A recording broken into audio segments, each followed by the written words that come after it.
Thank you. Apologies everyone for that slight delay. We had a bit of a technical hitch there. Welcome to tonight's Overview and Scrutiny meeting, the first of 2026, and a Happy New Year to everybody. It's a hybrid meeting as usual, so it will take place on Microsoft Teams and be broadcast on YouTube. And we do have two councillors attending online tonight, Councillors Wesson and Haley, who will both be able to speak but not vote. So I'll move to item 1, apologies and substitutions. We have apologies from Councillors Johnson and Mohammed, and we have Councillors Midder and Mahmood substituting. So thank you to those councillors. Do we have any declarations of interest? Nope. And there are no matters to be considered in private. Can we agree the minutes of the meeting that took place on the 6th of November last year, please? Agreed. Thank you. So I'll move on to item 5, which is the customer access strategy update. So if you remember, it came to us a year ago. So this is 1 year on the progress that we've made. And we have Joanna Pavlidis, our Assistant Director of Financial Assessments, who's going to lead this report. Thank you, Joanna. I'll hand over to you.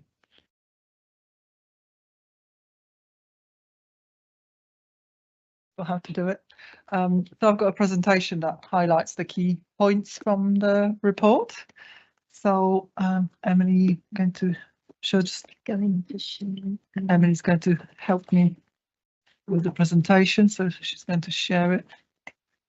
Thank you very much. Yeah, so to start off with, we start with the first slide and just a quick recap of the core objectives guiding the customer access strategy. So our focus on the strategy is on consistent service delivery, so residents have a similar experience regardless of which department they contact. So we want to work as a full council. We also want to have a consistent access across all channels like online, phone and face-to-face. So again, we provide customers with choice and channel that works best for them. And also having variety of channels, access channels to services ensures that services are more accessible to residents overall. The key aim of the strategy is also to resolve more inquiries at first point of contact, so we reduce repeat calls and improve customer experience overall. And then we're also working towards a more holistic approach towards our customers, and we are recognising that many residents have multiple and connected needs as well, so we can't sort of look at needs in isolation, but we look at the person holistically. And finally, we are working towards gathering more reliable data on customer contact, so we are able to use that data to then sort of ongoing improve the customer services and make more evidence-based decisions in terms of problem areas and priorities of improvement. So this is like a quick reminder of what we're trying to achieve, the main points under the strategy. So the next slide just provides a snapshot of services that are delivered under customer services department, and customer service department covers a range of services, so benefits, council tax, environment, housing repairs, mobility, online support and cost of living support. It's worth to mention that sort of we've got parking, housing, social care and school admissions that operate their own telephone lines. So those figures are not included in those stats. But in terms of online My Account, since the service were introduced, there's been a consistently good take-up of My Account with over 254,000 registrations. So that's a significant number. 785,000 customer contact dealt online, and 362,000 payments made. So there's a good evidence of online take-up of online services.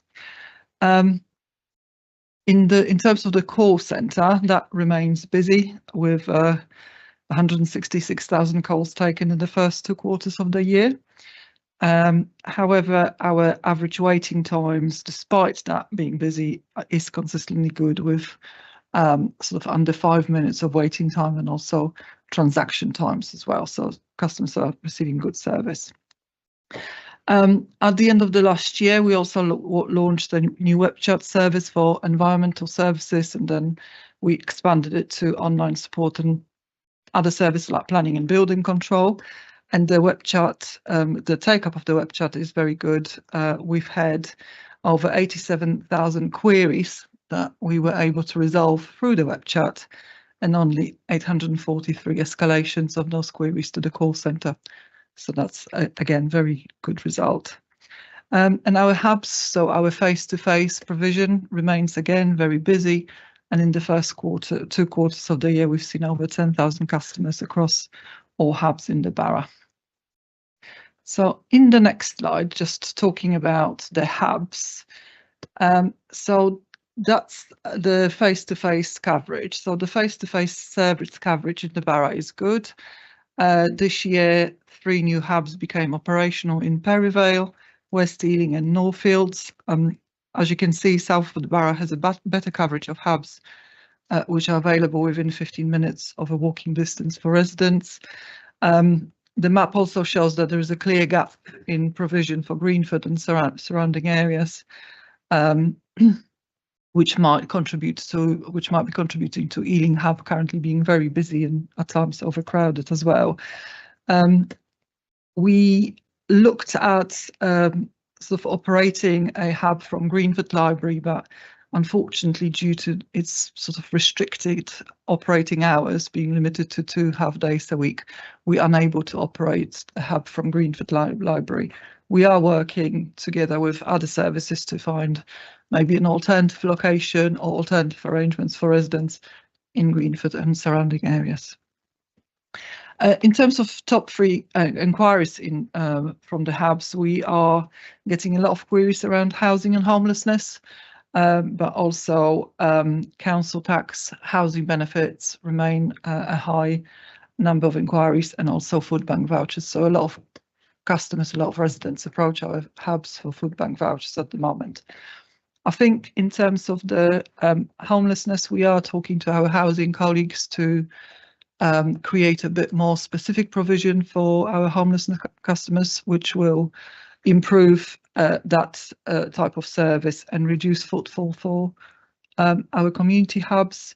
And we've also got new crisis and resilience fund that will be provided by central government from April 2026. And I think that creates an opportunity to provide additional support for our residents in terms of food bank vouchers and sort of maybe wraparound support, but that's going to be developed over the next 3 months. So some more stats. So moving on to the next slide. So that's the customer service call centre. As you can see, so this is looking at the period since April 2024. There is an overall reduction of calls across services around probably about 7.6%. And there's a combination of factors. One is the implementation of web chat. So people choose to interact with us online rather than telephone on the phone. And then we've got sort of also housing benefit customers migrating to universal credit. Therefore, the number of people claiming housing benefit is reducing, and that driving the number of calls down. In terms of volumes for revenue services, they're not specifically highlighted here, but sort of revenue services remain as a sort of one of the highest core volumes areas, and I suppose this is due to sort of complexity of council tax, and in terms of reminders and court summons as well that drive that demand. So moving on to the next slide. This slide shows our satisfaction rates for telephony and face-to-face, and how effectively our customer services resolve queries at the first point of contact. And the data is from between April and November 2025, so quite recent. As you can see, overall performance is strong across services, demonstrating that the most customers receive the help they need without sort of requiring escalation or repeat contact. In terms of environment, revenues, benefits and mobility services, we achieved high level of successful assistance, between 83% and 86% of inquiries being resolved at the first point of contact. It's slightly lower for housing repairs at 76%, but that kind of reflects the complexity and at times multi-stage nature of property-related inquiries when it comes to housing repairs. Our satisfaction rates for face-to-face inquiries is consistently high, with nearly 100% of customers having their inquiries resolved at the first point of contact, which I'm very pleased about as well. So thank you, Emily. Next slide. Next slide shows the interactions on the web chat. So there's clearly an upward trajectory in residents using the web chat service in the past 12 months. That kind of reflects the growing shift towards digital and self-service channels. Our monthly interaction volume study increased from about 7,000 on average per month to now being around 10,000 sessions per month. And there is also quite a high jump in terms of interactions in June and July that you can see, and that aligns to the web chat being kind of expanded to other services as well. This year we'll be looking at implementation of new technology for telephony, which will also integrate web chat, and that will create further opportunities to roll out the web chat to either further services, so including social services, children's services, etc. So that's something that we'll plan for this year. Next slide shows online services, take-up of online services. So in terms of online services, we've got a very sketchy data, and these are the kind of details that we have at the moment. So as you can see, there's clear sort of increased interactions of online transactions. Environment shows the clearest upward trend with 16.4% increase in online interactions over the last 12 months. Housing, 4.8% increase, and housing benefit, 3.7% increase. There is a slight decline in council tax online interactions by about 7.8%. However, given the demand of the council tax help that really drops in real terms, we think that there's been a shift in the way people interact with us because of the complexity of the queries. So we think that more people choose to go on the phone or even face-to-face to resolve the council tax queries rather than just kind of giving up the interactions altogether. So that's some statistics. And now updates on what's been delivered in terms of the customer action strategy over the last 12 months. So very briefly, first thing is the revised corporate complaints policy. So earlier this year, we managed to consolidate two separate complaint policies for corporate complaints and housing complaints into one single framework. So before we were operating two different policies with two different timescales, two different sort of framework. We managed to merge that, and now our complaints process is sort of one for all council. It also has been fully aligned with local government and social care ombudsman, as well as housing ombudsman, to ensure that we are compliant with all the requirements.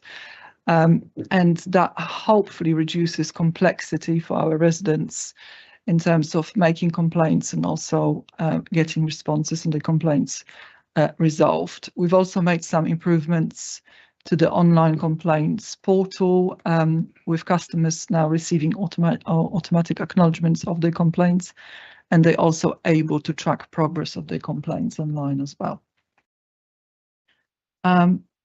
The next one is the relational working design for frontline. So I think last time when I was here, I mentioned that we will look at sort of early on, I mentioned that we would look at the customer in a more holistic way. So we have started to work on the design of relational working training for frontline staff. This is scheduled to be completed by March 2026, with rollout planned to begin in April 2026. And that table shows you a bit of a difference between transactional service and relational service. So the main difference is that with transactional services, we're enabling a person to do what they need to do.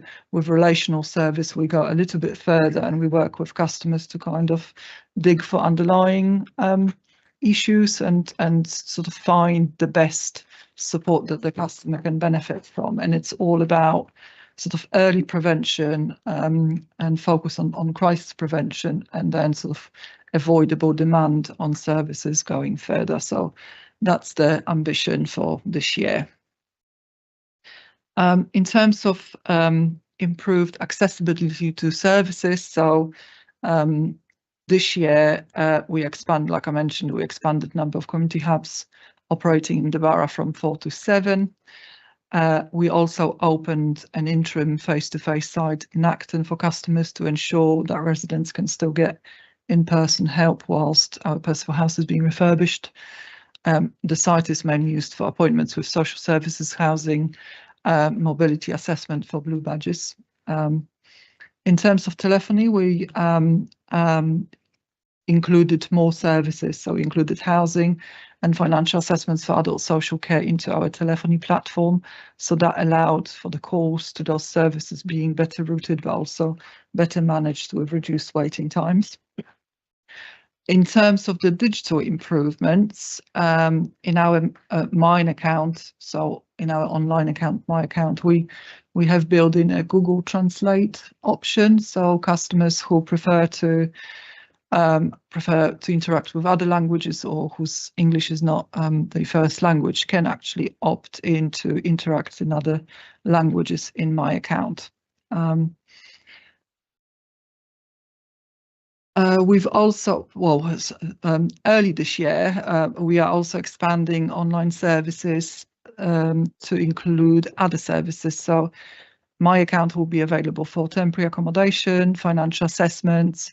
It will be also available for corporate collections for social care, where people could log online and check their charges, check their invoices, and we're looking at new processes for transport contributions for children with special educational needs. So that's all currently being tested and will go live later this year. As I mentioned earlier, web chat will be expanded too. So we're planning to look at the new telephony in the first place. I think a big milestone, which I'm particularly proud of, is implementation of British Sign Language video interpreting for our services. So that gives deaf residents access to council services directly. So the BSL interpretation is now available for telephony, but also for face-to-face services in all our hubs, but also for home visits. So that's a big milestone in terms of accessibility of our services.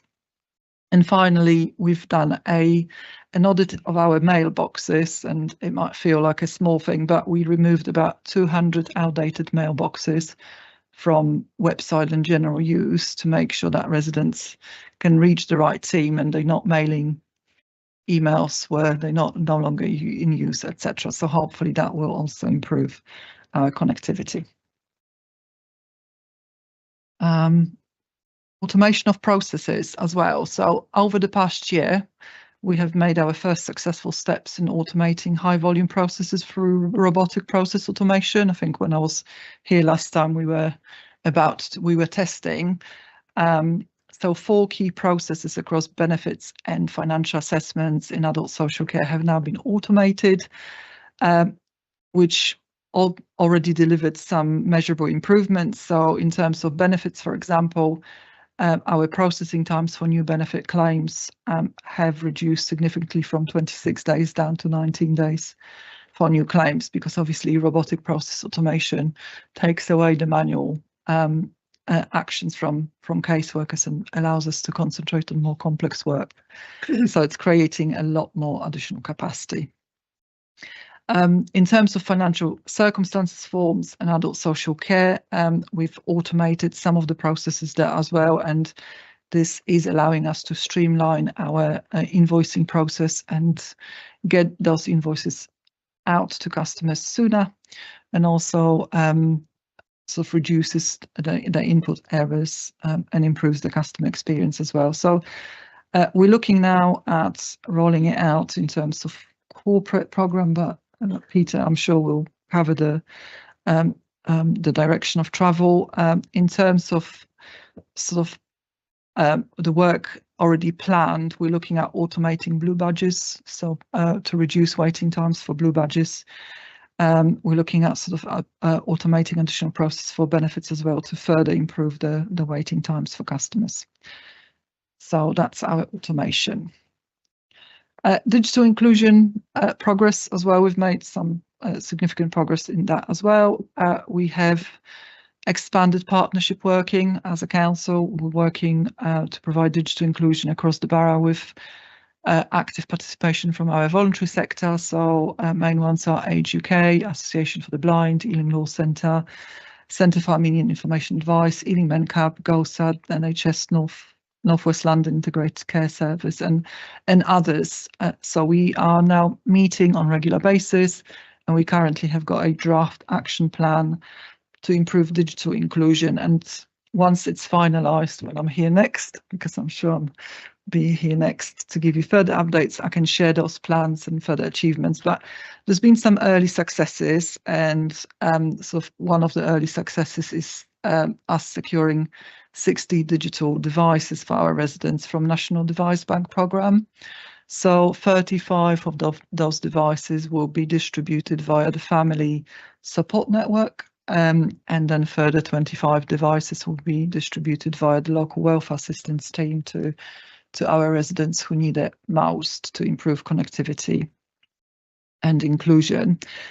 We're also looking at recruitment of digital champions together with West London Association and Digital Unite, and the provision of digital champions will allow us to strengthen the support that we provide for residents in terms of access to online services. And it's not just about council services, but also to education, employment, NHS, etc. So we are currently recruiting those. Got a couple more slides, so if we move on to the next one. The next initiative is the Tell the Council Once work stream. So that's designed to make it easier for residents to notify us of important changes, such as changes in circumstances. We want to ensure that those sort of the information that customers provide is shared across relevant services. At the moment, residents often have to contact their multiple teams and provide the same information. We're trying to reduce that. And at the moment, we have scoped the high-level requirements. Because of the complexity of the solution, it is currently with ICT for a feasibility assessment. And the next stage will be to kind of implement first stage to focus on the high volume areas like benefits and council tax, sort of improve data sharing between that. If it works, then expand it to other services, housing, and then we can look at expanding it and bringing other services in place. So it's not going to be a big bang approach. It's going to be sort of small approach and bringing services slowly together for the shared updates.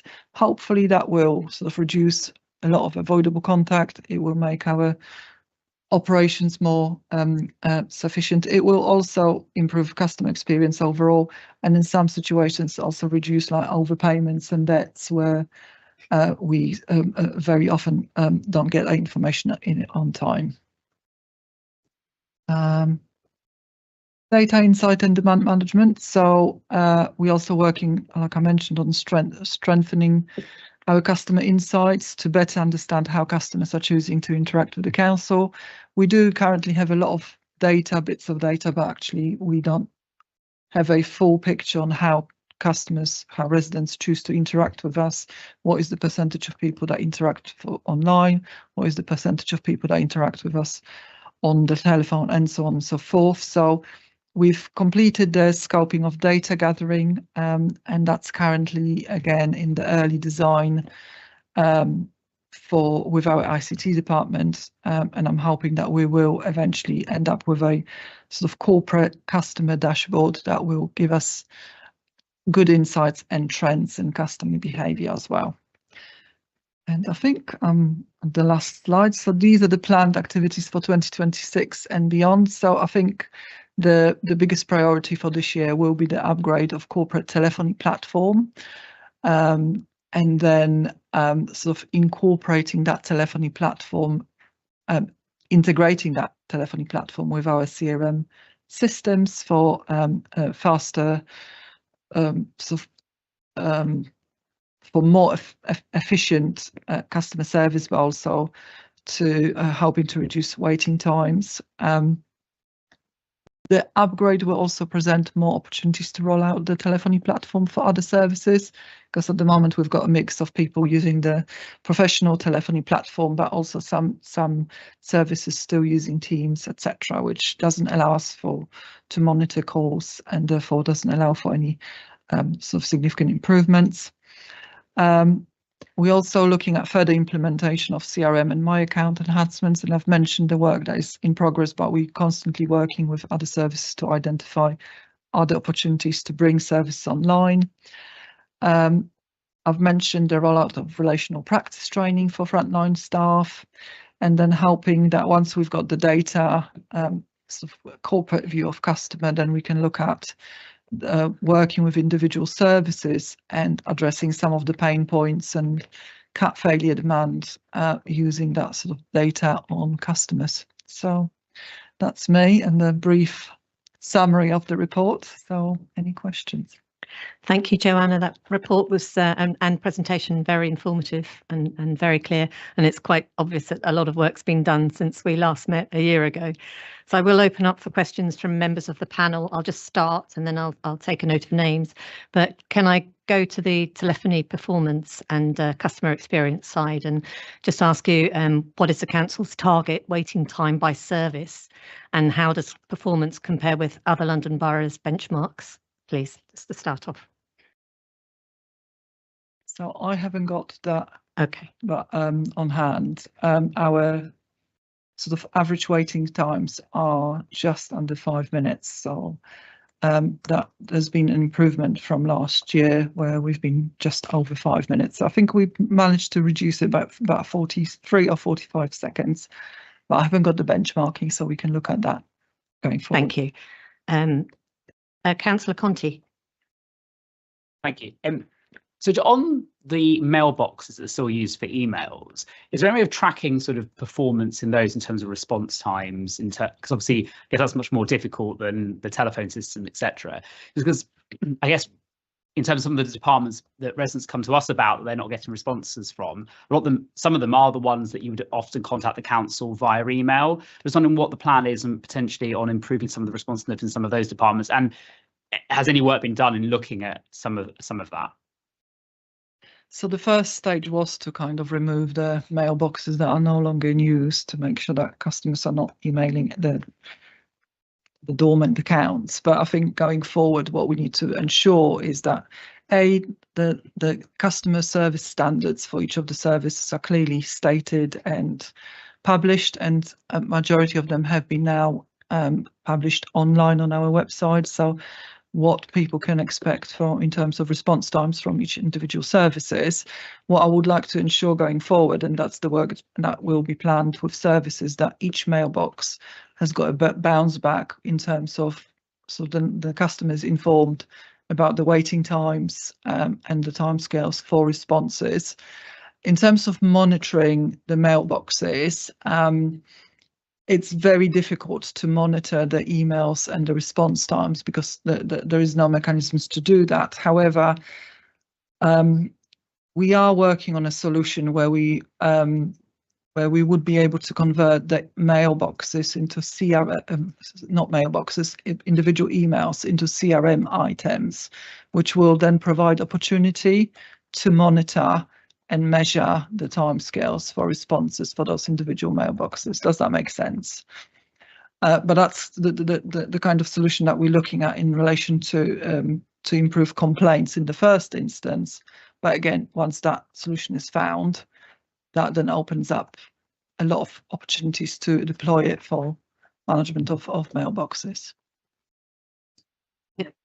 So there's never been anything like an audit where you'd go, I want to see the last 10 emails, from the 31st of November 2025, what were the last 10 emails that you got and what were the response times for the departments that are still predominantly using? So for example, planning uses a lot of residents email the planning department, for example, just to get a bearing. So, planning or building control is another one, is one that residents frequently write about because they just don't get responses. And I just wonder whether there is any work, an audit of that might be something that might draw out where maybe improvements could be made in some of those. I appreciate it's very difficult, you can't track that. that's a good suggestion. So again, we're looking at implementing a corporate standards to mailbox to responses to emails from individuals, and that feedback is really helpful, and I can sort of work with individual services to improve those. But at the moment, we do not have those corporate standards as yet to mails. Thank you. Councillor Ball next. Yeah, thank you. We're just following on emails. In terms of the unused generic emails that were removed, what was the bounce back put on those to tell people where to go to, or did they just disappear? I think some of them just disappeared, but were they meant to have a bounce back to a web form or a new generic email? And then I've got a couple of positive points. I think the relational working design, I felt that was really helpful. It's a really good way of a good approach. And also, I know something I've mentioned before was about people who use the chat function. If they can't get the answers in it, they'd want to go to chat rather than phone. So I very much welcome that's now happening in environmental services. I think that's definitely absolutely the way forward. The point about people coming from a long distance to the Ealing hub, does that perhaps indicate that what residents want is something like the old customer services centre here in Purcell House? I know that area has other plans for it, which are too far advanced to change it. But does that indicate that there is a desire from residents to have a kind of I've got an important issue and I'm going to go to Central Ealing to sort it out, kind of thing? Does it, is there a desire for a kind of a super hub in Ealing, rather than just saying, oh, it means we haven't got enough in other places? Because the map is really striking that people come up all over the borough to that one. And the homelessness. There's housing and homelessness is the single largest share of hub visits, but there is an acceptance that there isn't a comprehensive face-to-face homelessness offer. So, is that an admission that the current access arrangements are failing those very vulnerable residents? And then the final thing was on the telephone wait times. The council tax recovery is the highest, over 17 minutes. Shouldn't that be a priority to get that down, because it is people who are contacting us about arrangements and so on to try and give us money? So you'd think it would make sense from the council's cash flow point of view to try to drive that one down. Okay, thanks. Sorry, there's quite a lot there. That's okay. So I'll try to address it. So the bounce back for the emails that were removed, I'm not sure. So I will go and sort of double check. I would imagine that we have put bounce back on those emails that they no longer use. Thank you for the sort of comments on the relational working. That's something that I'm very keen to implement in our hubs and on telephony as well. In terms of the chat, yes, the customers can interact with customer service advisors on sort of by typing through their chat, and that's currently only available on environment. But with the sort of development of the new telephony platform that will be linked to chat, that will be available to other services as well. So there will be an additional channel for people to contact us on. In terms of the hub and Ealing hub and people travelling from long distances, so we are sort of looking at ways of determining why people are choosing to travel to Ealing hub rather than attending the local one. I think part of the issue is that, like I mentioned, there is no Greenford provision, and some people might choose to do that. Ealing has been a sort of central place, not only for the dealing with the council, but also for shopping, like other related work. But what we are thinking of doing is sort of short study with customers and maybe in-depth survey to find out why people are choosing to attend Ealing hub rather than the local hub in Southall, Norfolk, etc. So we are looking at that to determine what we need to what other steps we need to take forward. In terms of housing and homelessness, yes, there is an acknowledgement that we need a more specialist service. And like I mentioned, we are in discussion with our housing colleagues about what would be the best arrangement. Obviously, there's that specialist advice and support that we will need to provide under that, but there's also consideration of key risks and issues that some of the services might present. So we are working through those, and hopefully we'll have something, some proposals towards end of March, beginning of April, drafted.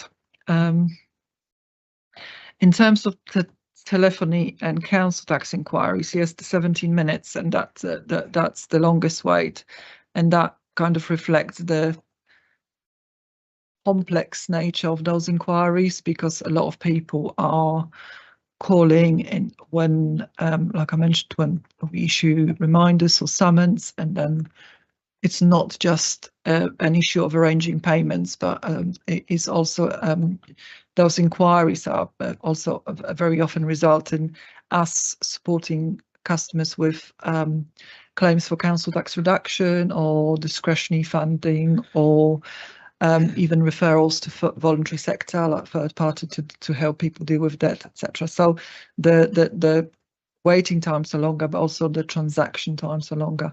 So to reduce that, we would have to look at sort of additional resources. However, that might be quite tricky to do because we also do have seasonal sort of demand, so it's not consistent. These are the average. So there are periods where we answer the telephones quicker, so maybe 5-6 minutes, but there will be periods, like I said, after the reminders and summons go out, where we get higher number of calls, therefore sort of waiting times as well. Thank you. Just on the hubs and the gap in the north of the borough, and Councillor Ball's point about people coming to Ealing, would that be affected too by the fact that Perivale and Northolt is only open one day a week? So people who couldn't access it on that day might travel further. We've got we're monitoring the number of people who come, number of visits to the individual hubs, and given the sort of small number of visitors in Perivale or Northolt, we made a decision not to expand that provision. If we had, if those number of visits were to increase, we would definitely look at working with libraries to provide a wider provision. But we are sort of making sure that we've got the resources allocated to the hubs that are the busiest, which is Ealing, which is Acton and Southall, these sort of three locations. Thank you. I've got Councillor Mahmood next.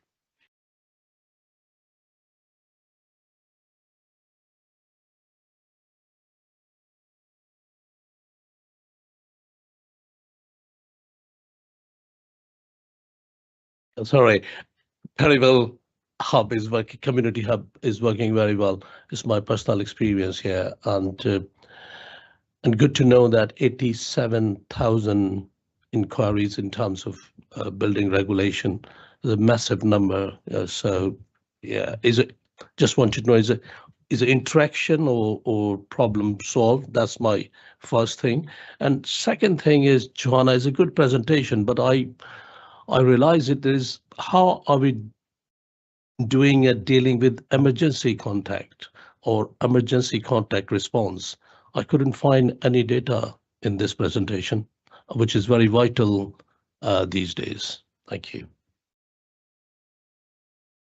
So the 87,000 interactions, I think you're referring to the web chats. So they are overall, so they include environment as well as building control. So it's not just specifically building control. It includes a number of services. So let me just go back and reiterate the interactions.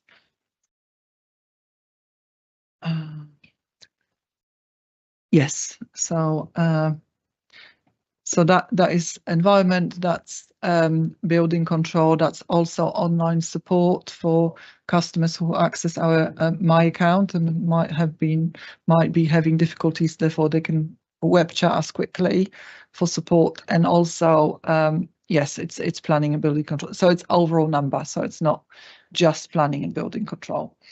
In terms of emergency contact, yes, maybe next time I should be thinking about including that. But in terms of emergency contact, we do operate out of hours. So after 5 o'clock through the night until 9 o'clock in the morning, and then through weekends, we do have a provision for out of hours service where the council can be contacted in emergencies, and that covers all services, including sort of environmental services, noise pollution, housing, social care, etc. So there is provision, and I'll make sure that next time around I'll provide some stats for out of hours as well. Thank you. Councillor Rice next. Thank you, Chair. So I've got quite a few questions, but I'll try and get through as quickly as I can. So first of all, talking about the Hanwell food bank and services there, it says it's been closed, which is a bit concerning. I'm just wondering if that's actually true, because I did go for a visit there as part of the strategy and change scrutiny panel, and that was incredibly impressive service there. So I'm just wondering what's actually happening there, please. Talk about the Ealing being overcrowded and having so many people going there. I'm just wondering what other lessons we can learn from that. Because, for example, Perivale, I'm just really intrigued to see that there's a footfall of only 12. I mean, how on earth does that happen? It seems to imply there's only 12 people in the year went to use Perivale in the previous year. And we've certainly improved on that. So how can we learn from that to actually improve the footfall in our kind of smaller hubs as well? And also, we're talking about web chats and the website.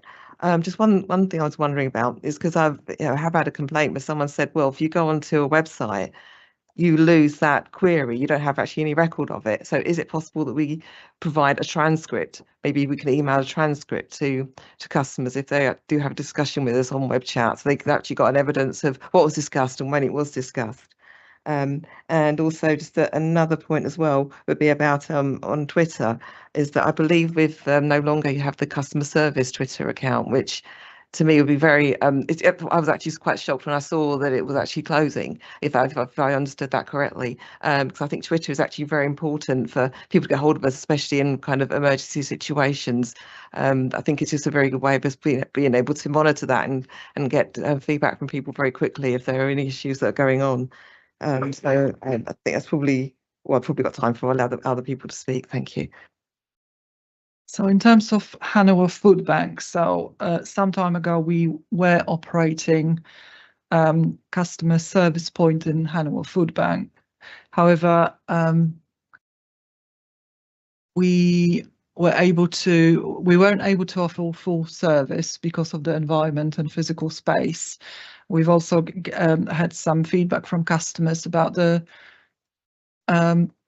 building, that people felt concerned that it wasn't a church, so it wasn't sort of, from customer point, it wasn't a neutral location. Therefore, we relocated that hub to West Ealing Library, which is only a very short walk away from Hanover Food Bank. But Hanover Food Bank is still open, and we are working closely with Hanover Food Bank to provide support to customers anyway. In terms of Ealing overcrowding and Perivale, so we've taken steps to kind of manage the overcrowding in Ealing. So we operate appointment system in Ealing, especially when people need support with online form completion, for example. So we offer later appointments. We also offer people appointments in other hubs if we are not able to see them in Ealing as well. And in terms of Perivale, I think because Perivale was just opened, I think it does take time for the hub to establish. So I would expect that probably when we look at the data, maybe in 6 months' time, I would expect those numbers to go higher as people get to know about that. But we do try and promote those hubs sort of locally, so people are aware where they can access services. And then in terms of the web chat and the website, I mean, the nature of the web chat is such that the web chat provides general advice and maybe signposting. So it's not possible to get the script, because we're not actually answering customer queries specific to their maybe housing benefit case or council tax, web chat is designed to provide help with quick queries. As how do I apply for X service, or where do I get advice? I don't know, on debt, or how to report a missed bin collection. So we're not able to provide the transcript, and I don't think that's something that we will look at implementing. And I think Twitter account. So with Twitter account, the Ealing Twitter account is not closing. That will still be operational, but we've made a decision to close the customer services Twitter account because actually it's not a effective way to ask for a service. It actually delays the service, and we've got so many channels that people can approach us to request a service that actually going through Twitter is not something that we would advocate. Therefore, we made a decision to close the customer service one. People can turn up to Hub and request support there. People can call us. People can interact with online services from my account. So I think this is not an effective way of requesting a service. If I can just come back on that, please, that in terms of the general Twitter account, is that it would still welcome general inquiries and things, because I can see that certain examples I could probably give. I won't spend a lot of time talking about it, but there are examples you could give where that would actually be very useful to get quick information. So it is properly monitored on a regular basis. That's good. Yeah, and also about when it comes down to the web chat, I'm also thinking in terms of the website as well. If someone's actually tapping in a query into a website, that's another time when people think that their message maybe gets lost somewhere and they haven't actually got a physical record. So I don't know if there's some way of ensuring that people have physical records if ever we do ask people to go on a website. I think weights, for example, if you do a query for weights, you can end up on a website where it just gets lost somewhere. When an email, you'd actually have some kind of electronic record of what you said and when you sent it. So I think sort of going back to the Twitter account. So yes, the main Twitter account is still monitored by our comms colleagues, and any sort of issues are then, if appropriate, escalated down to the customer services.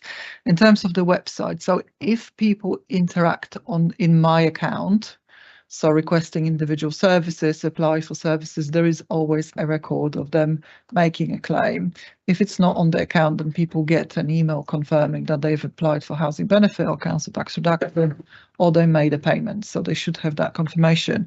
In terms of general queries and searches on the website, there's never a record, but I think this is not just specific to Ealing, this is how the websites operate, but yeah. I just mean if you actually tapped in to ask a question or say, I need someone to repair my, etc., etc. Councillor Rice, can you please come through the chair because other people want to speak too? Thank you. I've got Councillor Nand next, please. Thank you, Chair. Thank you for the presentation, Joanna. Just some clarifications here. About the council tax, where you saw that the people taking up the automated service is not as much, or it's not. How do we relate? Obviously, we encourage the digitalization and the automation really well, but to make that more successful, we need to carry the previous system with us until it's totally not required. So how do we actually, I had one case where somebody wanted to pay council tax but could not come into the council to pay it, and they wanted to pay cash, but they couldn't go to, when they went to PayPoint, they couldn't actually pay more than £100 at one time because they have limits there. So how do we tackle that kind of payment situation? That's just basically on the payment side of council tax. And with the regard to the blue badge, that's really great, that people's waiting times, because they really, sometimes these people really need their blue badges really quickly. What will be the basis, how we determine which will be automatically processed and which ones actually need more detail? Who will decide, and how does that work? And finally, Chair, with regards to the when we're going to bring all the information together, how will we stop that information being hacked? And because if one person's taken the data and it's all the data's together, then they've got immediate access to everything. how will we ensure that that data is protected? Thank you.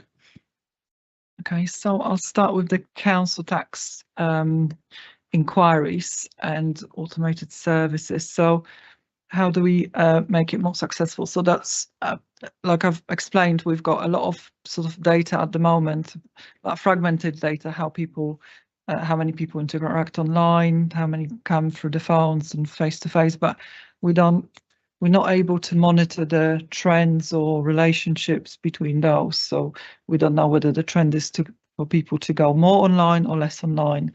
And by creating the sort of corporate customer dashboard, we will be able to monitor that, and the trends will then inform the actions we're taking. So if we're seeing that the online services use is dropping, we might need to then start investigating why that is. Is that because our sort of systems are more complex and complicated, or and people are choosing to contact us over the phone? We know that the online services are really good for quick transactions and like quick payments, maybe quick report of changes of circumstances. However, when people start going into arrears, or they need to make arrangements for alternative sort of payments, then they do need to come to us over the phone, or even see us face to face, because there's no option to do that online. So that might be driving the traffic from online onto the phones, because people's queries have become more complex and more complex issues. In terms of pay point, I wasn't aware that there is a £100 cash limit, so this is something that I'll take away, and that's really useful. Thank you for that feedback. But in terms of the cash payments, there's also an option to pay through the bank, so people should.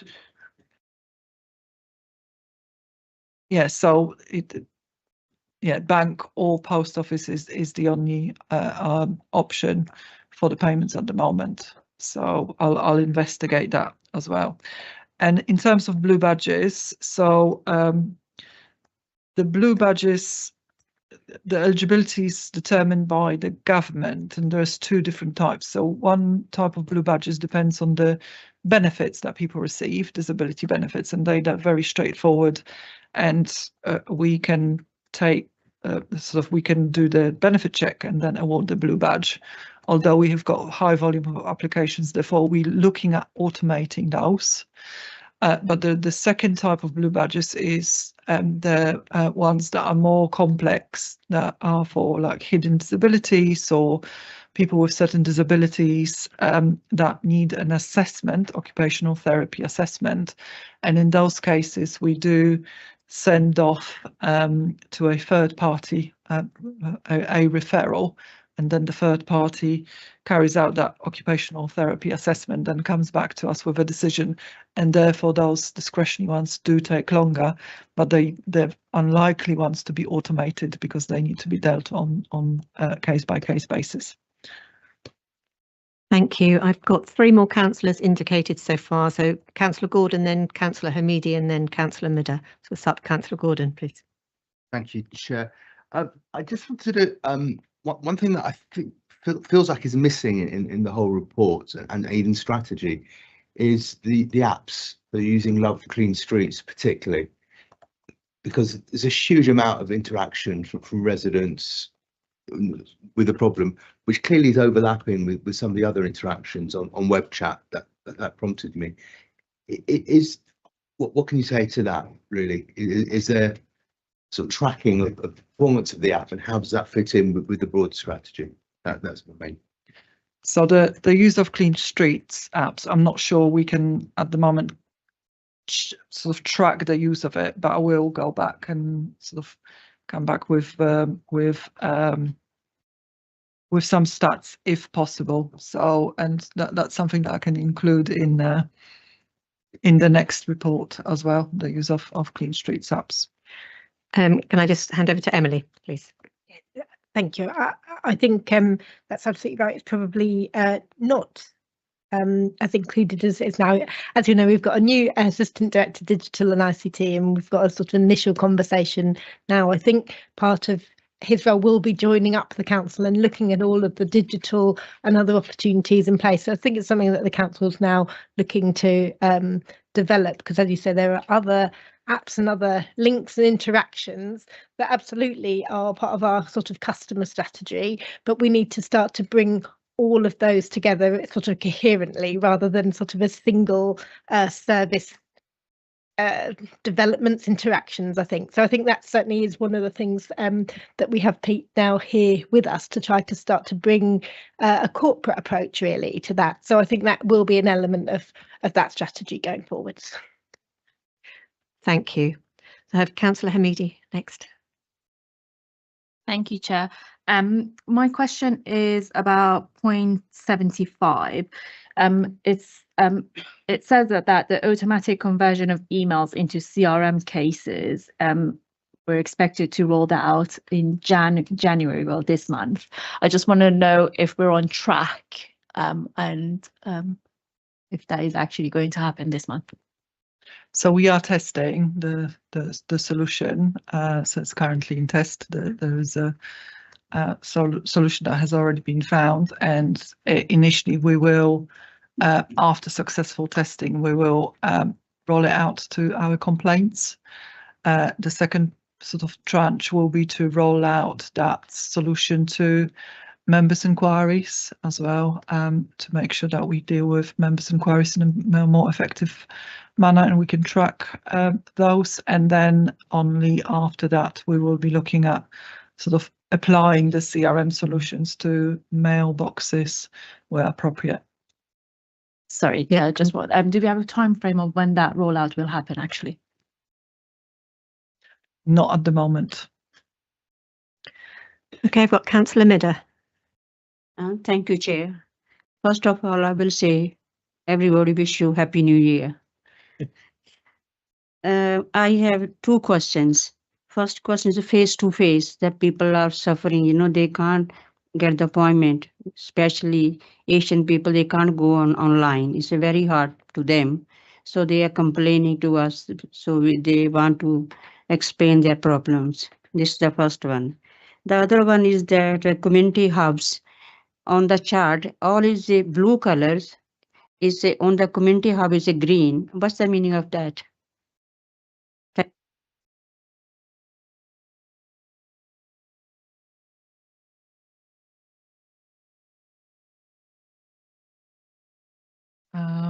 So in terms of the face-to-face and sort of Asian community unable to go online, I think in terms of the council website overall, there is an option to translate the website pages into community languages.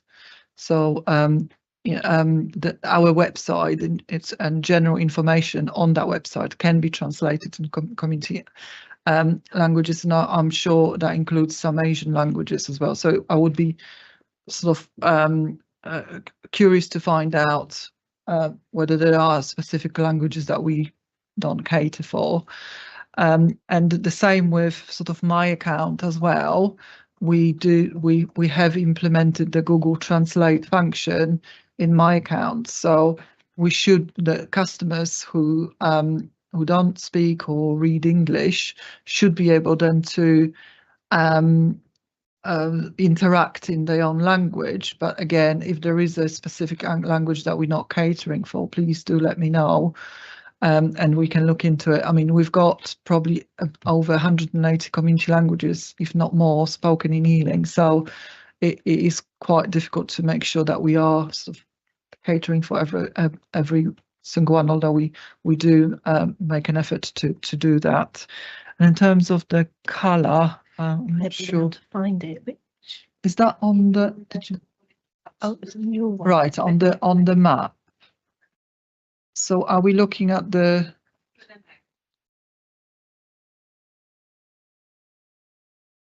Are we looking at the walking distance to the hubs or?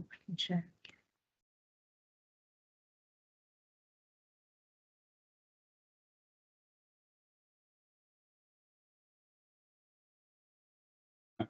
So it's a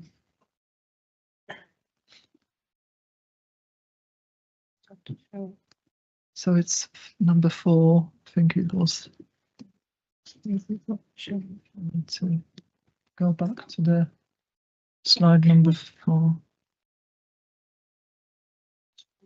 This one? Is it this one? After this. Oh, this. Oh, okay. So the blue color is for telephony, and then the green color is for community hub, so our face-to-face provision. So we've got the telephony for environment, we've got telephony for housing repairs. So we've got 4 bars for 4 different telephony services, and then the green one is for our face-to-face, which is community hubs. So kind of try to make a distinction between the 2 different services. And I have another, Emily, yeah. Thank you. I was just going to, I guess, follow up on Councillor Midda's point. I think when you look at the data within the hub's data in 22, in terms of the number of customers that are coming, and because they want to see us face to face, we've talked about Ealing having the highest footfall, but the next highest footfall is Southall, indicating people are keen to have that face-to-face interaction. And actually, as a result of that, we often monitor, as you say, the ability of people to see people when they arrive there. And Southall is the one, apart from Acton, with the most days that are open to try to respond to that need or the request to see people face-to-face. We do continue to monitor that, so you often monitor sort of wait times and how people are sort of being seen. So we'll continue to review those wait times in the different hubs to make sure where people do want to be seen face to face, they can. Okay, Lauren, now I know that, so we can tell them they can go through, because the people, they don't know, or on the website they can go through other language, so we can tell them. Thank you. Thank you. Councillor Mahmood, you had a further question? Chair, it's not a question, it's just a suggestion and a personal experience. In terms of your slide, digital inclusion progress here, which is my personal experience, we are working on other subject on constituency level, where I think in terms of digital inclusion is a huge work required, and it is not possible we can do our own. So what we are thinking and what we are doing in terms of locally to involve a big player like Google and Microsoft, which I'm sure we have got partnership with Microsoft, so we are trying to have a partnership with Google in terms of digital inclusion, and that's the reason we on our constituency level, we are inviting residents for, the Google Garage, and coming and include yourself as a digital area. And so I think, and in terms of Perivale Library, Chair, we are coordinating with Google in terms of their supporting to the Perivale Library. So it's not a question, just a suggestion. So explore the option, bringing them on the board in terms of digital inclusion. Thank you, Chair. Maybe, Chair, you will see sorry, Chair, but the Perivale Library could be possibly Perivale Google Library. Thank you, Councillor Mood. Councillor Rice. Just thinking it's not really a question either. It's more a question. I've had like a recommendation which I'd like to put forward. Can we just get on to Yes. that? Yeah, I've that's got my- one last question. I don't see any more hands, but yeah, it was around the automation and the fact that we've done very well and other councils haven't. So I just wondered what lessons we'd learned from other councils, and in doing so, what risks, how are we mitigating risks that they incurred? So in terms of automation, I think it's been a really good sort of team work in terms of the working together between the services and the ICT, because it has been a complex process. I mean, automation has been applied in other councils, although we're probably one of the very few councils that automate some of the benefit decisions, for example. But within the service, we've implemented sort of mechanisms in terms of accuracy of data and other risks to ensure that automation is accurate. And also we have implemented regular quality checks to ensure that the process works as designed and as it's supposed to do. So I think it's been a real example of working together with ICT and the service, where we were able to kind of come together and implement that. That kind of made it a success. I don't know if Peter, that you will be able to comment on that. Emily. I'll probably comment just briefly. I think what we did was we identified some specific cases very early on that we knew would have a good chance to have high levels of automation and deliver that efficiency. And it's, you know, we talk about the efficiency here, but actually imagine waiting for a new benefit claim and that waiting for that claim being reduced by 7 days, that kind of there really is a customer impact to this efficiency.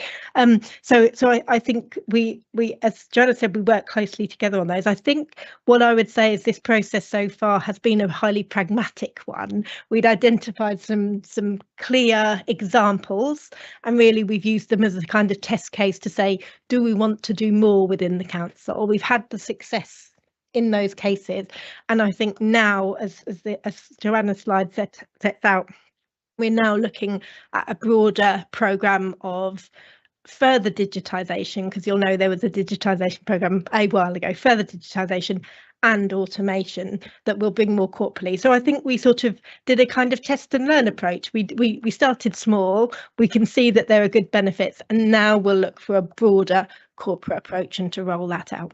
Okay, thanks, Emily. Councillor Donnelly. Thank you, Chair. I only really want to say two quick things. One is to thank the team on my behalf for Joanna and the team have done tremendous work across a whole range. And I want to really, I think what you will surely have noticed is this is a moving target.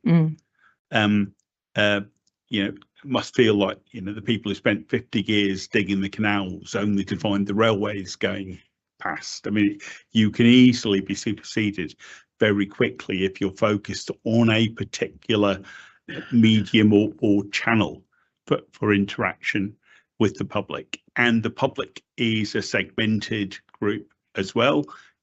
Different parts of our community respond differently and to different types of communication. So I think we have to take that into account. In terms of the hubs, I think the overriding, if you map all those, if you put all those geographic maps together, I think you see success. What the trouble with the Ealing one, I think, is it's absolutely right. Everybody passes through Ealing, really.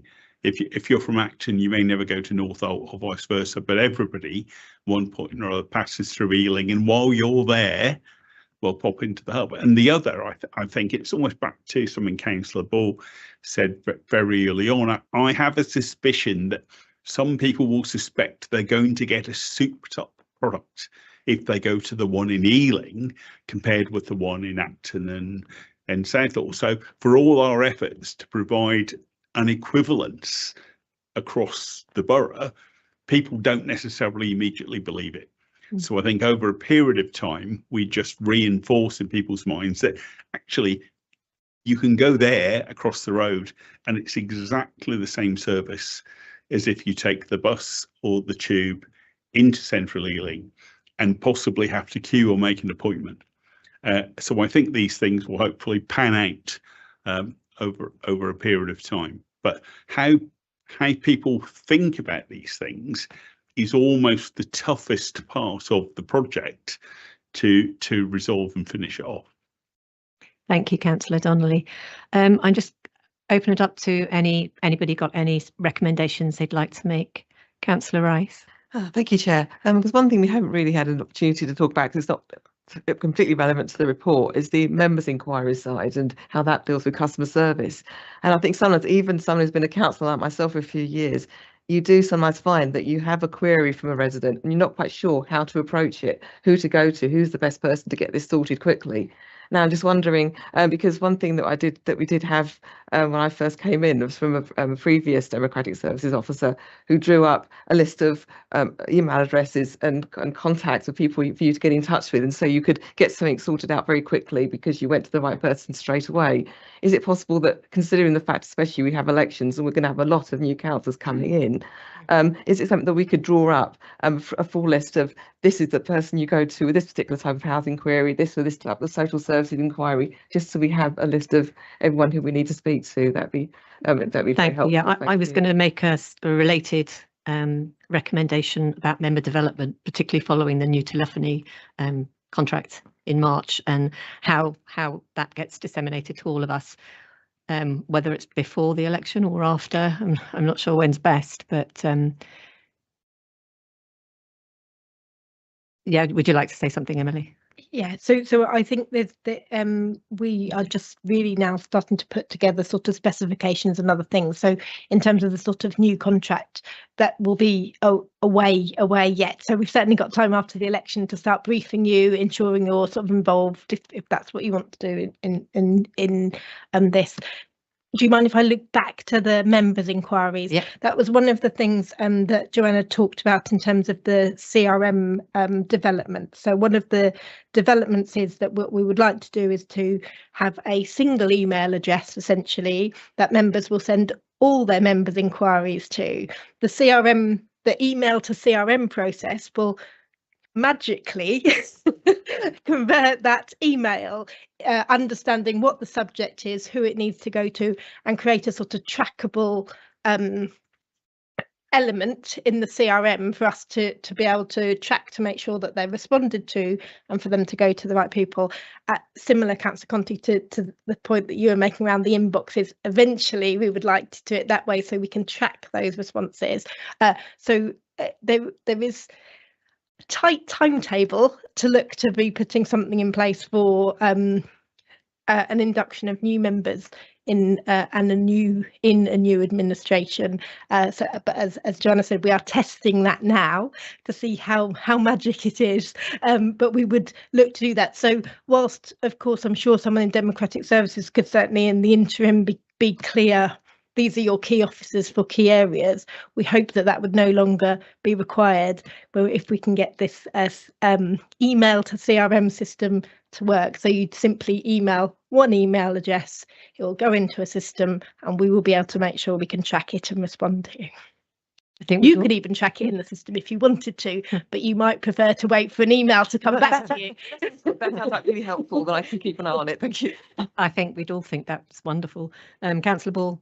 Yeah, well, two things. But one is, I've been a councillor long enough to remember when we had a human that did that. We used to have somebody that we emailed, emailed inquiries to, and they worked out where they went to. So essentially, this is AI doing the job of what a human used to do a long time ago. It was cut for financial costs a long time back.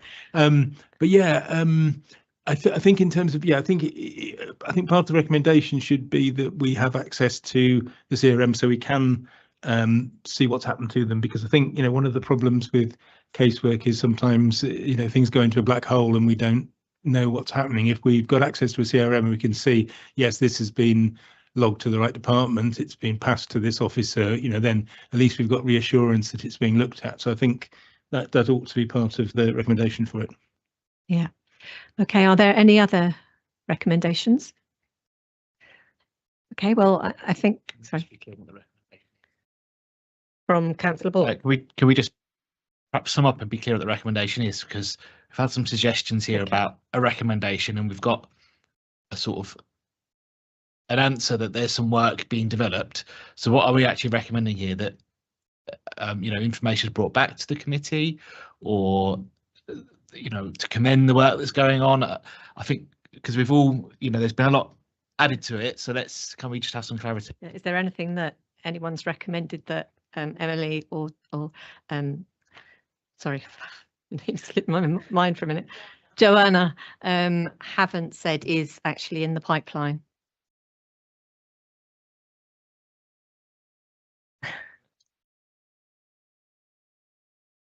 I think, yeah. I think what we'd be doing, we're endorsing the approach that there is an intention after May to have members' inquiries going through an email to CRM process to be allocated to departments, and we would request that members have CRM access so they can track them. That's basically, I think that's basically the original one plus mine, isn't it? Thank you, Councillor Ball. And Councillor Rice? I mean, I suppose in the interim, it is actually just helpful to have information about just who it is you go to for particular inquiries, especially if there's a particular officer who can help with something. I mean, it probably would just be helpful, at least. So a refresh list of who could send to before we get that one email. Because especially if you're going to end up tracking what's going on later, then you might be able to spot, well, this is behind the system, or that person should have really been spoken to about it, because AI might not necessarily be 100%. And so so you do need at least knowledge about how council works in order to serve your customers, serve your residents. Okay. And Councillor Hamidi. Chair, I've not mentioned this before, but this is more of a recommendation and comment for Peter and your team, because I know no one's actually mentioned anything about what you do. But in terms of the apps that Joanna mentioned that you're going to work on, I think it's important that they need to be user friendly, because right now some of the apps like Love Clean Streets app that we have, it's not user friendly at all. So I think that is something that we need to bear in mind when developing or bringing in new platforms. Thank you. Other than that, I think I will very happy to thank the officers for all the work, all the progress they've made over the last year, and all the work they're doing to make the customer experience better for our residents. And we look further to further updates in the future. And thank you very much for coming. Thank you. So we'll move on to item 6, and we have Pete Parfitt, who's our new Assistant Director for Digital and ICT, and he's going to introduce the use of new technology, including AI and automation, his vision for it, because he's only been in post a few weeks, so we're not expecting a lot tonight, but yeah. Somebody mentioned when I talked to them earlier and said I was coming to Scrutiny, they said, well, Scrutiny within 4 weeks is part of your induction. So with Christmas, I've just about made that. So it's less than 4 weeks. It's also arrived before my formal induction, which is next week. So realistically today is not really about asking you to make decisions. It's more to give you a kind of overview of some of my initial thinking, some of the thinking that's obviously been informed by lots of things that have already gone on. We have a really strong ICT presence here. We are wrapping that with a lot more of a digital approach to that. And that for me is really about how we approach new technology and what it does for us. So I am a director of ICT who's not really interested in ICT. I'm really interested in outcomes. So I'm really interested in outcomes and better outcomes for our residents, for our staff. I'm interested in skills. I'm really passionate about the skills that are going to be needed by workforces over the next, I would say 10 years, but it's not even 10 years, it's 2 years. And the responsibility we have to our staff to provide them with those skills in areas such as AI and things like that. So really I haven't got a deck. So apologies for that. If you really wanted a deck, I don't have a PowerPoint, but I wanted to talk a little bit about what I think my approach should be. So it's a kind of measured outcomes-based approach rather than necessarily being something which is we've bought a new bit of kit, we must use it. So everything is kind of outcomes-based. So better outcomes for people. We've kind of broadened the scope, or I've broadened the scope beyond just AI. So we're looking at AI, we're looking at RPA and automation and robotics, as Joanna mentioned. We have a program of automation projects which are ongoing, which I'm shortly to lead on. But we have a general approach, and that general approach, it's on the front page, it's cautious optimism. I'm really passionate about the use of technology, but what I'm really passionate about is using that technology in the right way. So we've got lots of kind of safeguards around our use of AI, for example, including locking down AI tools to members of staff to only ones that we know are secure, that are safe, that are ethically sound. So we don't allow staff, and guidance and policy says that you can't be putting council information into public AI tools. Really not a good thing. And from a council laptop perspective, we just block it. I think 2 or 3 years ago, we saw some horrific stories where people were putting social care notes into ChatGPT because it did a really good job of writing them up. But it was also being used to train the model, so probably not the best idea. And generally, the guidance was at that point was, if you don't want it to appear on the front page of Mail Online, don't put it into ChatGPT, because that's the level of the security that was around it. But we're really trying to kind of move beyond that and be a little bit more pragmatic as well about how we approach this. We're really looking at how we can get evidence around this as well. So some of the projects that we've done, we talk a little bit in the paper about Magic Notes, which is a minuting and social care tool. We've seen independently verified significant reductions in write-up times for that. So social workers are really reporting their ability to create the notes and create the reports that they need to from social care visits. The time taken to do that is really reduced. Now, I had this conversation, I'd come from another local authority, which is not a London borough, quite close, but not a London borough. And I had this conversation with them, and everybody started getting really excited about this 40–50% reduction in write-up times for social workers. And they said, oh, maybe we don't need so many social workers. And it's, well, maybe we're giving social workers their Sunday evenings back, because that's what was happening. They were doing 50–60-hour weeks, and actually we're getting them maybe somewhere near their contracted hours. We then become an employer of choice because we've got these tools that people can do. In my previous role, where we rolled out Magic Notes, we had somebody who was part of the trial who said, well, if I'd known this was coming, I wouldn't have handed my notice in. So all of that kind of stuff is a really powerful advocacy tool for the things that we're doing. Obviously, we do all this with lots of safeguarding in place. There's always a human in the lead. People talk a lot about the human in the loop. My thought is human in the lead. Humans are always verifying the data, and the tools that we get back might provide a first draft, but the level of oversight is no less than it ever has been.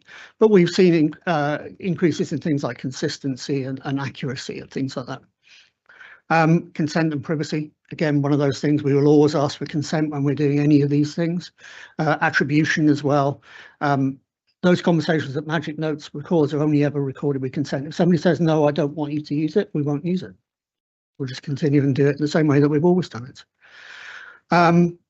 Automation and RPA, so there is probably, from an efficiency perspective, more to be done with the automation and RPA space than there is potentially with AI.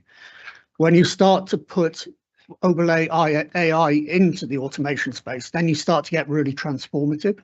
So automation may be as simple as something like, oh, so-and-so puts this into a spreadsheet, then copies and pastes it into another spreadsheet, and then they copy and paste it into a form. And we still do that. It's not quite as bad as it used to be, but we do still do that. So if there is just a simple process that says we can take the input from somewhere, we can get RPA to just put it into that spreadsheet, put it into that spreadsheet, put it into wherever it needs to go to. RPA doesn't need to look at everything, doesn't need to look at the whole process. It can pick up individual parts of the process, which would just mean that process is quicker. Previously, I've done work around EHCPs and creation of first draft of EHCPs using AI. It doesn't mean that we don't have that same level of oversight and everything like that, but it just means that a collected set of reports can be first drafted really, really quickly. And that has a really big knock-on effect. What I'm also really keen to do is not automate broken processes. So there is some stuff that you think, oh, I could automate that. And then you look at it and you think, well, actually, why are we doing it like that? That's a really daft way to do it. So actually, let's think about whether the process itself, A, is valid, B, is that the most efficient way that we could be doing the process, and then think about how we automate it. Obviously, AI particularly has seen the threat level from a cybersecurity perspective go up. We understand that. I don't know if we understand quite how far that goes. We've all seen the deep fakes that are available online. That's very difficult to get around. We now have, for example, a policy of mandating cameras on in Teams meetings, for example, because we know that that was a method that was used in a recent cyber attack to harvest credentials in a Teams call, because somebody thought the person on the Teams call was somebody, didn't turn their camera on, they managed to harvest credentials through that.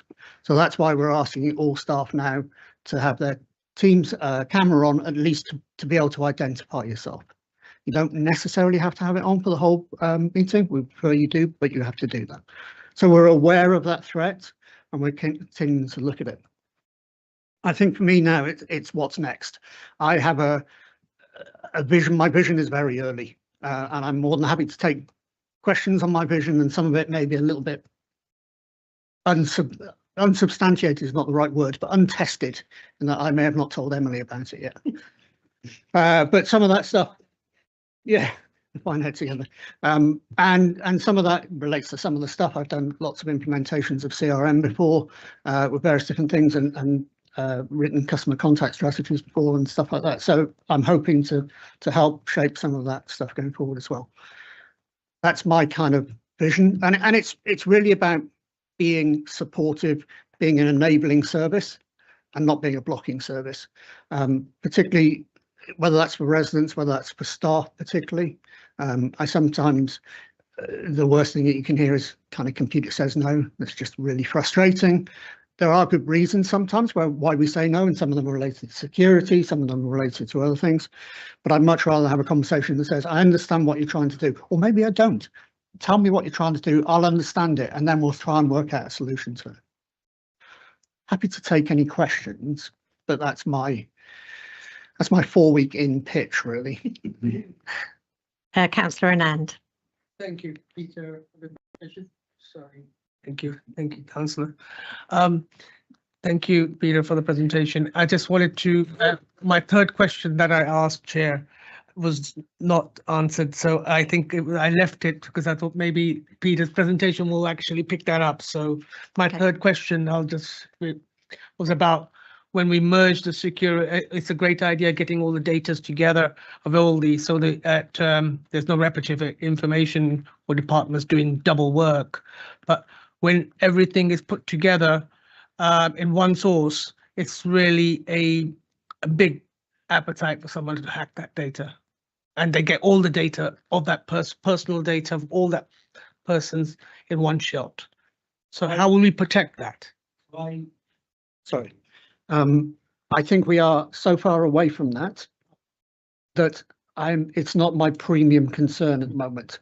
And the reason I say that is I would love to have more information in a single place that I can then be intelligent with. But currently, if I want to know anything about revs and bends versus housing benefit or something like that, I have to go to 3 different systems. And that's a frustration for me. Part of what I want to deliver as a digital and data strategy will be potentially a single data platform.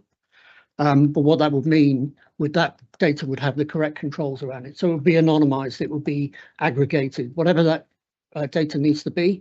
And that's where we can start firing AI and clever technologies at. But what I don't want to do is start interrogating line of business systems like children's social care and things like that, because then that opens up, that's another route in for cybersecurity.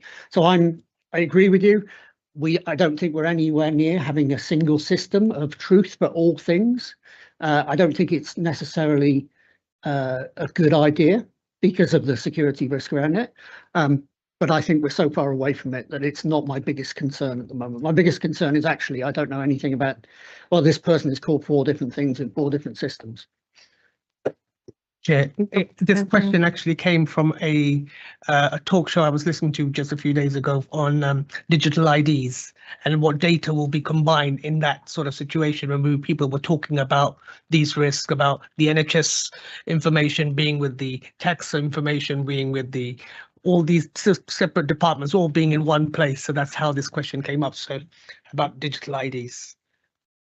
Yeah, and I've seen it work well overseas, but it tends to work better maybe where we have less political.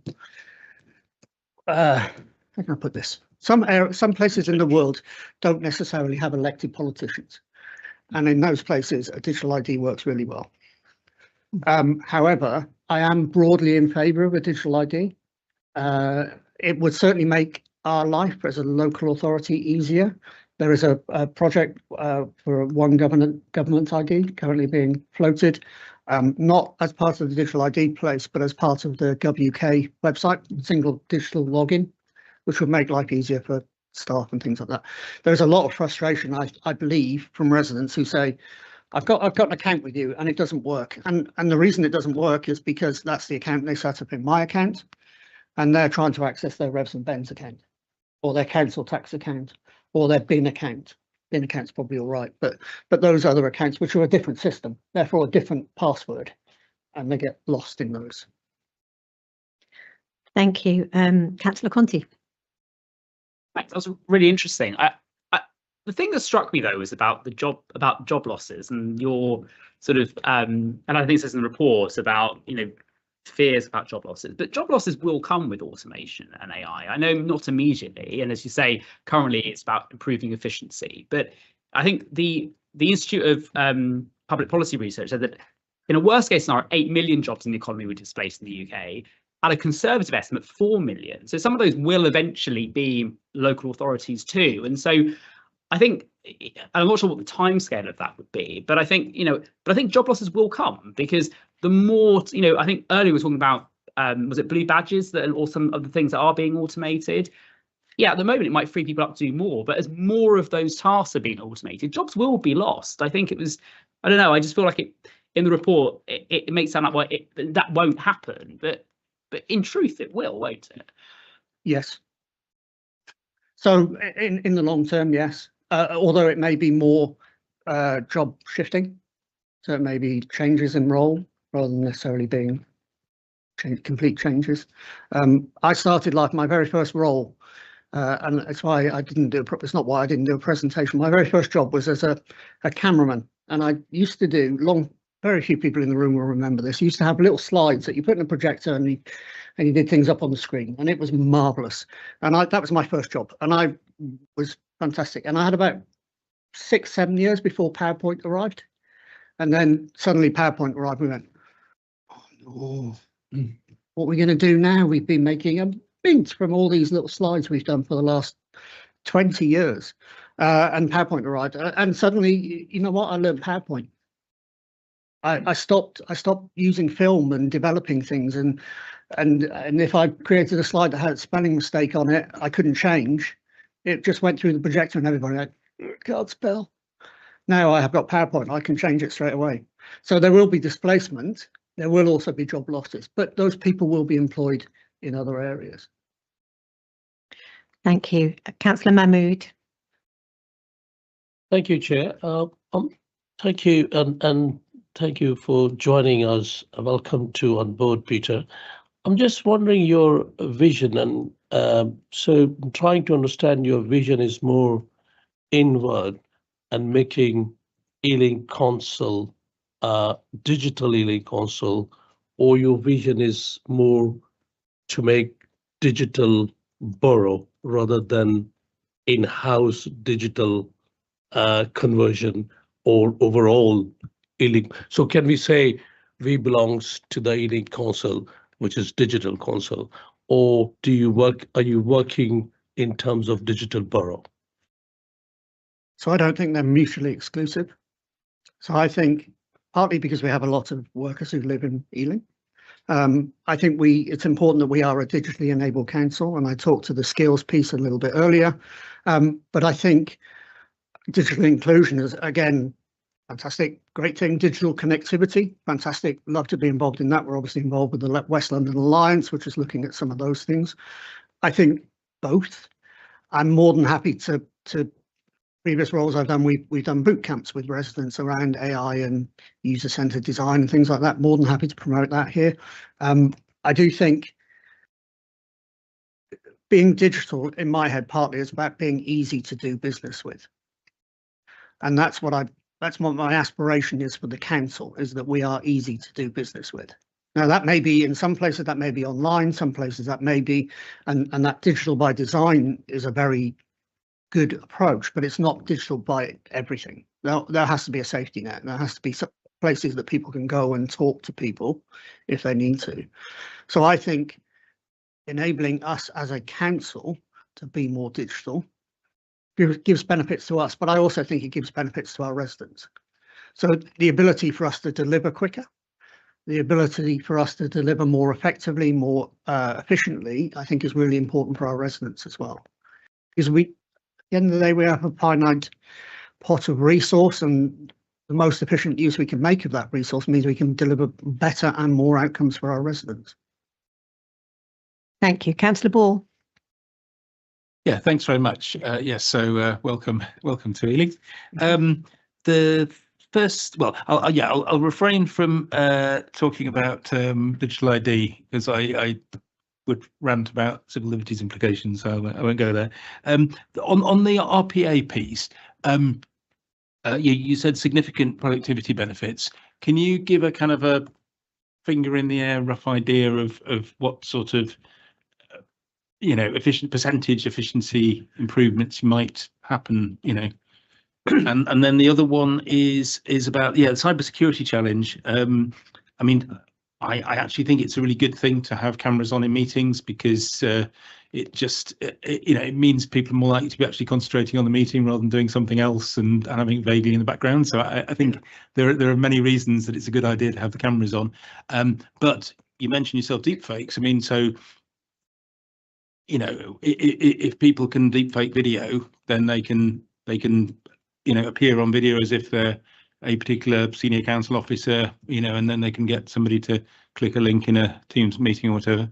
I mean, we've had, I think just today, there were reports from 3 London boroughs, not including Ealing, of recent data breaches that they're communicating to residents. So, what else can we do in the cybersecurity space? Is that going to become an enormous part of your job, unfortunately?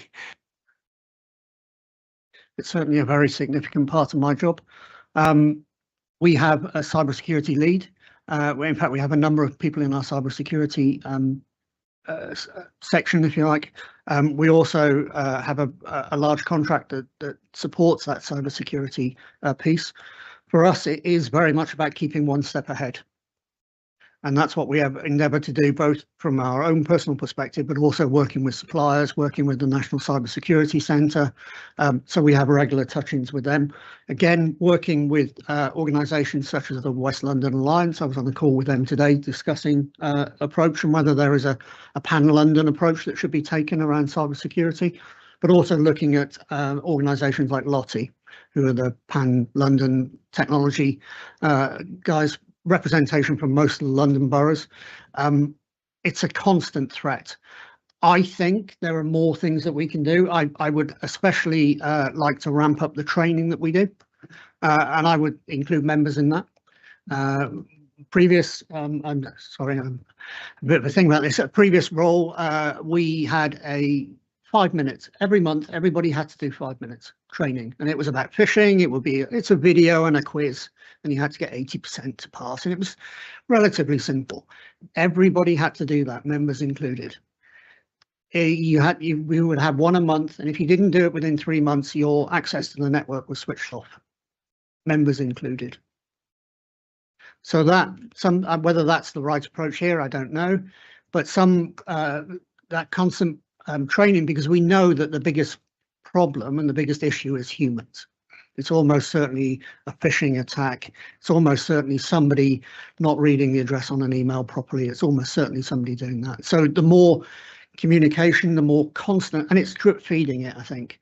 It's not just doing your mandatory training once a year on cybersecurity. It's every month getting a little bit of a message that says, well, should we perhaps, this week we did them running up to Christmas around online scamming and stuff like that, and entering details on false websites and things like that, because we knew lots of people were shopping online.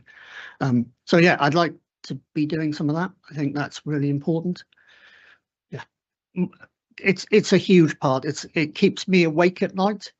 I'm also the CIRO, so I have a kind of responsibility as well. So yeah, it's not something I'm not being really keen on in this.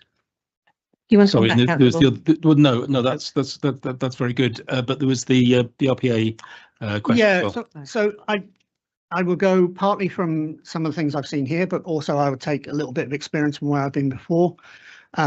We did a full end-to-end permit application process using RPA and AI, and reduced the time from 4.5 days to 6 minutes, 24/7.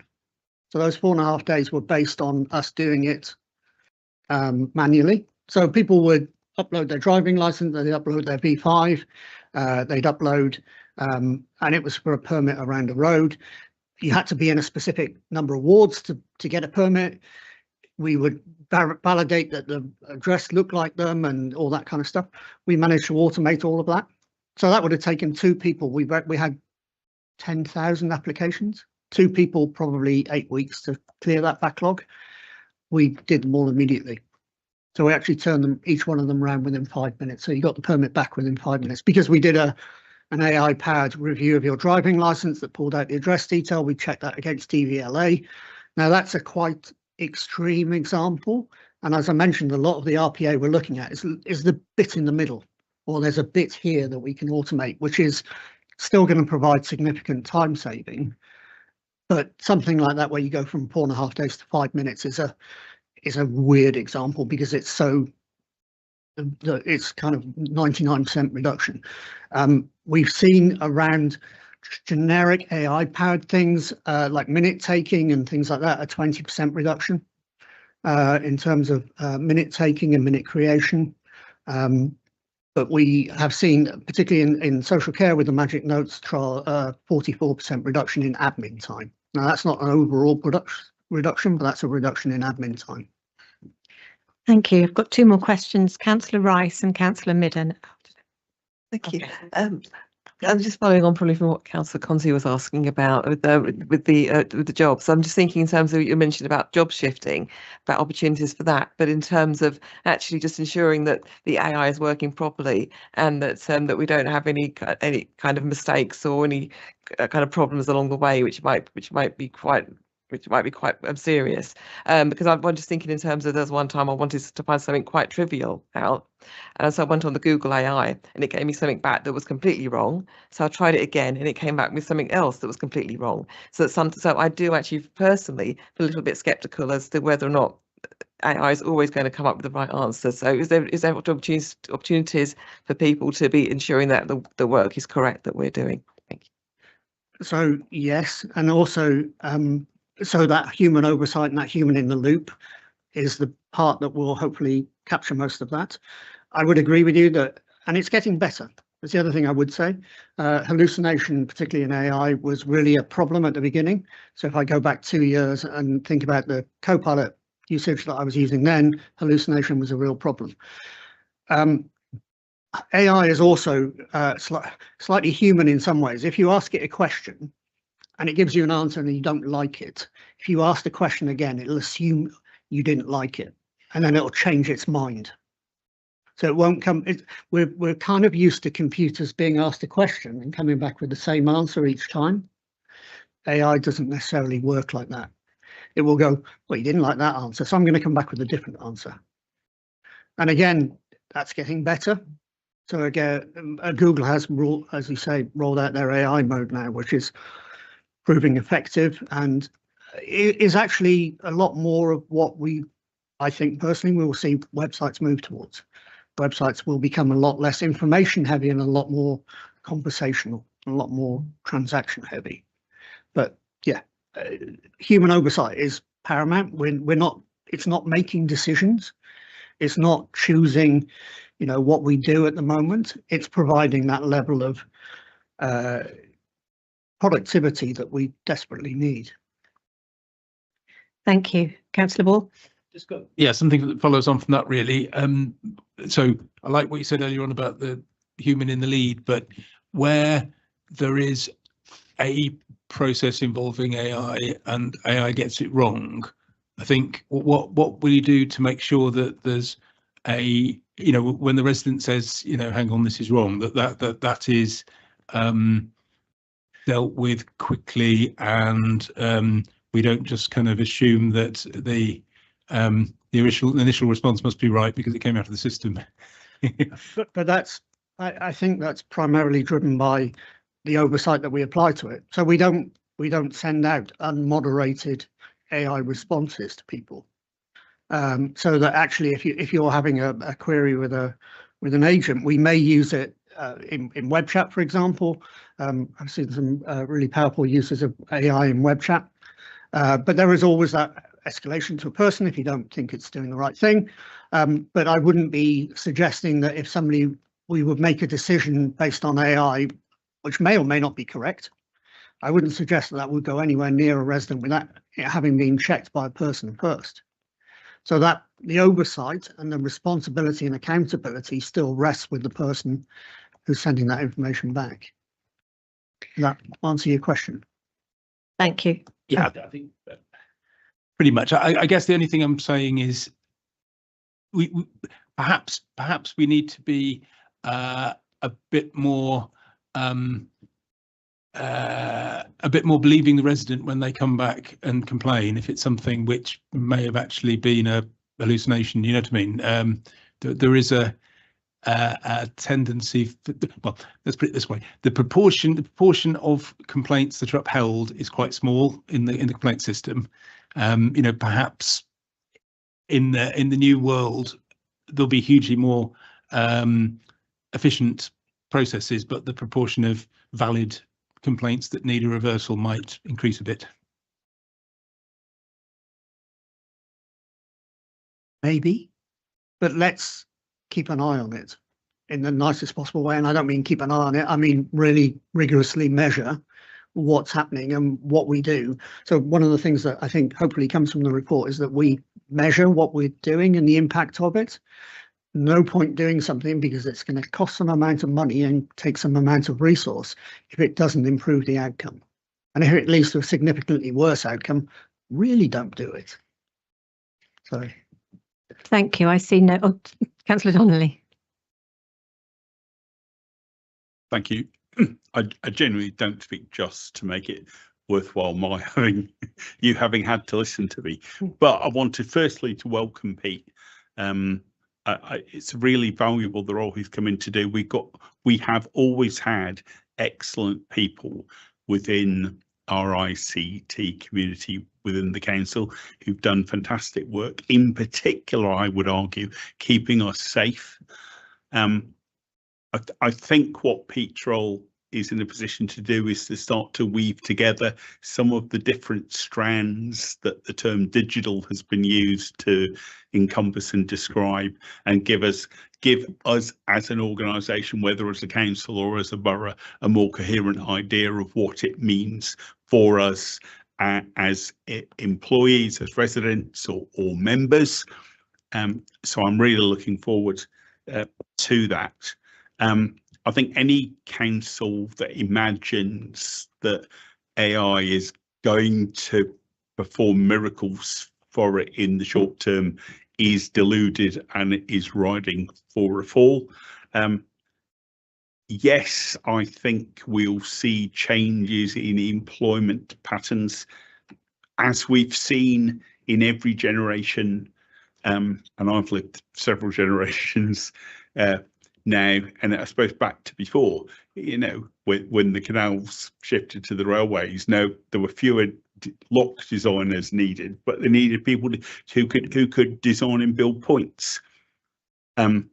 So that there are new ways of putting together skills, and it absolutely isn't in our minds, a way by which we're going to save money by reducing the number of people that the council employs. It's about getting the right people delivering the right services in the best way that we can to as many people as we can. And it's absolutely true. There are aspects around digital and identification which cause great anguish and debate. But we are all, I think, seeing that we are in more peril from fraud on a larger scale by badder people than we've ever been before. And we rightly look to authority to protect us, to provide more safety, to provide securer ways of doing things. And yet sometimes, because we're humans, we'll say, yeah, but not like that, please. Could you only make me safer and more secure in this way over here and not in that way over there? And these debates will I think rage. In terms of compliance, in terms of, and I'll touch, I think, on our role as members since we're here. I mean, those of you who I'm sure regularly review your Microsoft Teams, you'll see you've got a little button on your Teams that talks about your compliance little videos that you should watch. One of which was about precisely the deep faking of an individual's image in a Teams meeting and how close to the original it can look. And obviously there are ways in which you can pick those things up, but then, you know, one person's security tool is another person's deep state attempt to be too intrusive into the lives of individuals. And we're not going to solve those things here, I think I can safely say to colleagues, but I think we will have very reasonable expectations of colleagues about compliance and keeping us safe, because every other thing that we've been talking about as possibilities here depends on being cyber secure. Not one other thing can we achieve if our cyber security is breached. Ask them in Kensington and Chelsea, where it's still just seeping out how seriously they were compromised a few months ago, you know, and there, but for the grace of God and all the rest, and the significance of those attacks just cannot be overestimated. So we will certainly continue to ask colleagues across the organisation to do things to keep secure, and I'm sure you will support us and support Peter and his team in making that happen. Thank you, Councillor Donnelly. And I think Peter's approach and what you've said tonight about our approach is very similar to the training that we got from Lottie, which is quite reassuring. And it's also good to know that our Chief Executive is very involved with Lottie again. And on the cybersecurity, the Centre for Governance and Security and Scrutiny, has recommended that the audit committees and the overview and scrutiny committees identify issues that they could work together positively. I'm just wondering if this might be one that we could recommend that we do work together on. Yeah, okay. Are there any other recommendations? Any volunteers for member training on cybersecurity that Pete mentioned? Peter just told you only 5 minutes for the training. For 5 minutes, nothing. Well, I think he was saying regular training, but yeah. For 5. Yeah. Do we want to make any recommendations that members do receive this training in view of how important the risk of cybersecurity is as we scale up AI? Yeah. We won't say how often or anything, but That comes under the heading of things I hadn't talked to Emily about. yeah. Okay. Anything anybody else wants to add? No. Well, thank you very much. It's been nice to meet you and welcome to Ealing Council. And I think this is an endorsement of your new vision and approach. So thank you. Thank you, Steve. And thank you, Emily. So I'll move on to the work programme. Would you like to introduce that, Sam, please? Yes, thank you, Chair. So we have 3 meetings left of the municipal year. The next meeting is going to be dominated by the budget. But we have also got, we're also going to have an item on that agenda which kind of fits the budget. It's around financial matters, but it'll be scrutiny of Green Reading Limited. So you'll see in the work programme item there, I suggested we might take the companies separately. I think taking gel first is probably helpful because let's just say that the information that's available to present is a lot more fully formed, and it will be a lot more of it's a lot easier to pull together to put alongside that item. I do expect, I mean, we won't have time to do the Broadway Living ones this year, but I do expect we should take something on that early next year, the scrutiny committee next year, to continue scrutiny on that.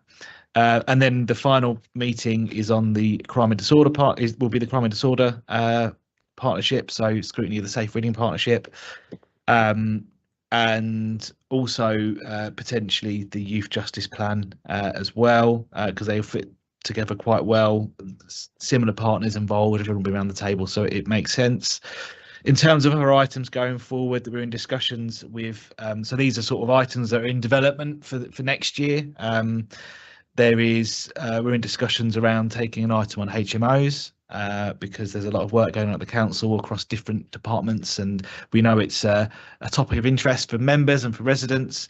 So the council's approach to managing HMOs in the borough is an item that is in development at the moment, which we hope to take next year as well.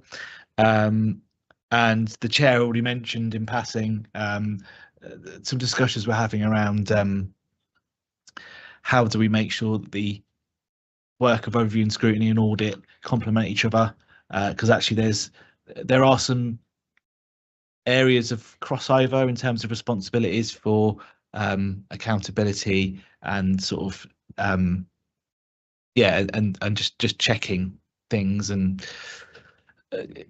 understanding risks and making sure we've got things in place. So they've got 2 very different roles but complementary, so there is some work around that we're doing in the background around what will that look like as well.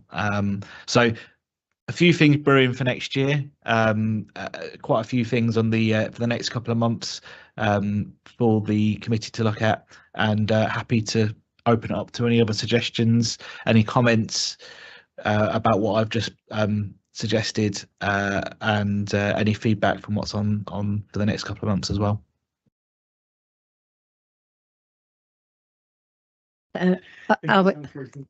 Yeah, is everybody happy? Yeah. One last thing, Sam, because we didn't get the financial settlement, what it means to us, because it was so late and it should have come before the budget next meeting. So, but I think Emily offered to send it round. So if we can make sure that happens, that it goes to everybody before the next meeting in February, so we've got time to digest it. And that's it. Okay, well, the next meeting is February the 7th, is it? 10th. So I'll see you all again on 10th of February. And thank you all for coming, and thank you for your contributions tonight. Thank you. Thank you for subbing, Mrs. Midder.